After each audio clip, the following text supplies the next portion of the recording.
যিনি রফিকুল ইসলাম মাদানী সাহেব, যিনি গত দীর্ঘ 1.5 যুগের বেশি সময় ধরে আপনারা দেখেছেন যে ইসলাম প্রচার এবং প্রসারের জন্য আপনারা দেখেছেন একটা দীর্ঘ সময় আমাদের আলেম ওলামাদের মুখের সামনে থেকে মাইক টেনে নিয়ে যাওয়া হতো। আপনারা দেখেছেন মসজিদ সভাপতির কথা যদি অপছন্দ হয়, হুজুর খুতবা কোনটা দিবে সেটা নির্ধারণ করে দিত মসজিদের সভাপতি।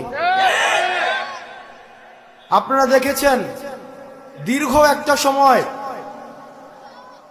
হুজুরদেরকে দাড়ি ধরে টেনে টেনে টেনে টেনে হচ্ছে কারাগারে বন্দী করা হতো, শুধু হালাল এবং হকের কথা বলার কারণে। যারা ইসলাম প্রসার করতে গিয়েছে, প্রচার করতে গিয়েছে, তাদেরকে ধরে ধরে জেলের মধ্যে আমাদের এই ফেসিবাদী সরকার তাদেরকে বন্দী করেছে।